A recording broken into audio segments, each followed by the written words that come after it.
Para saudara dan saudari yang Tuhan cintai, selamat pagi dan selamat bertemu lagi dalam renungan harian dari Paroki Santo Petrus dan Paulus Argapura, edisi hari Sabtu, tanggal 21 Mei 2022 dalam masa Paskah yang kelima.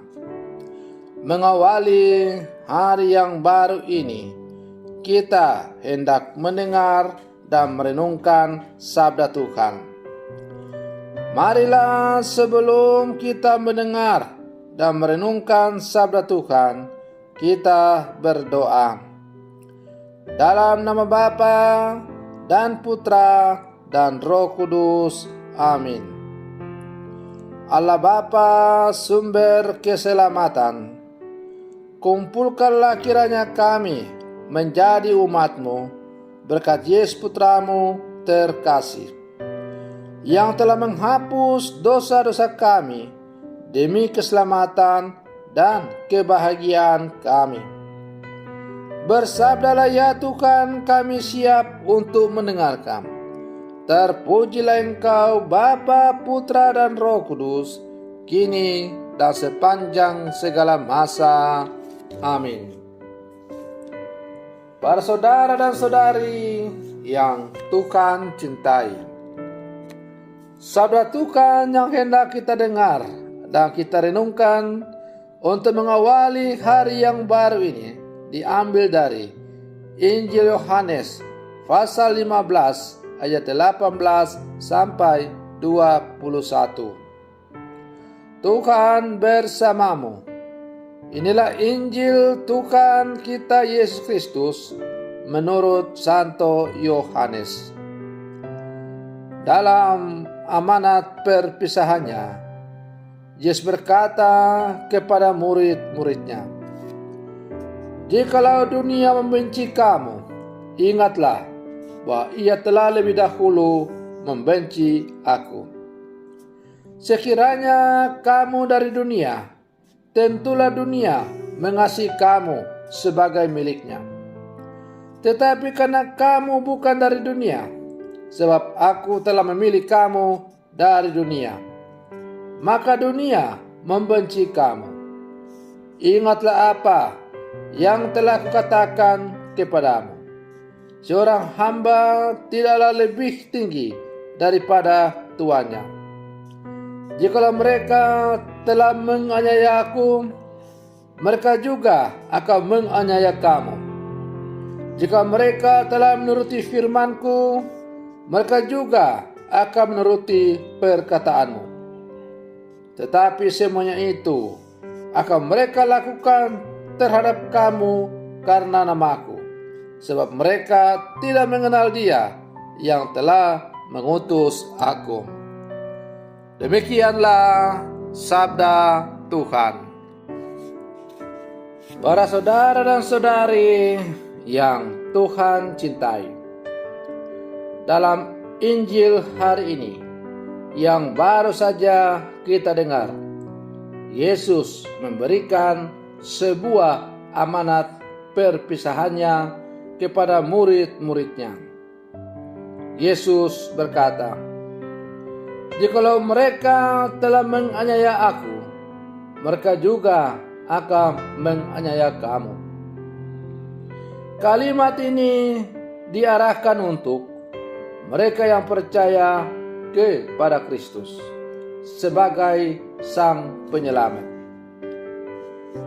Bagi yang menebarkan kasih kepada sesamanya, akan diberi penilaian atau kritikan kepada mereka yang telah melihat dan mendengar hal tersebut.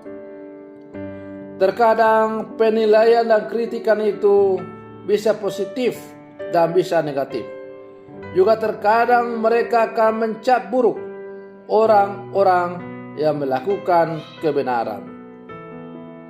Para saudara dan saudari yang Tuhan cintai, Yesus mengajarkan kita untuk saling mencintai.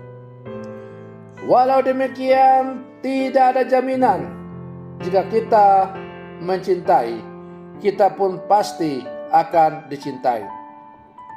Bisa jadi seperti kata pepatah yang sering kita dengar, air susu dibalas air tuba. Ada kalanya terjadi cinta tulus dibalas kebencian, cacian, dan hinaan. Namun, hal itu tidak boleh menyurutkan semangat kita. Jika kita hanya mencintai orang-orang yang mencintai kita, bukankah hal itu dilakukan juga oleh orang-orang lain yang tidak mengenal Allah? Di manakah lebihnya menjadi murid Yesus? Para saudara dan saudari yang Tuhan cintai, Yesus ingin kita tidak sama dengan dunia yang hanya memikirkan kepentingan diri sendiri. Kita hidup di dunia, tetapi tidak berasal dari dunia. Kita berada di dunia ini, tetapi tidak menjadi milik dunia. Kita tidak berada di bawah atau di atas dunia, tetapi kita menghadapi dunia ini. Kita mau mengubah dunia ini karena Yesus telah menebus dan menganugerahkan kita hidup baru. Para saudara dan saudari yang Tuhan cintai, hidup baru membuat kita mencintai seperti Yesus yang telah wafat dan bangkit. Ajaran Yesus masih dinantikan oleh banyak orang di berbagai daerah.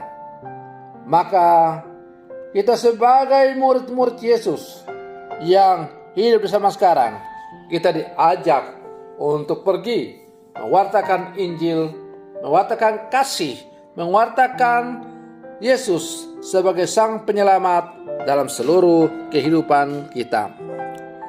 Maka marilah para saudara dan saudari yang terkasih, kita hidup saling mengasihi satu sama lain.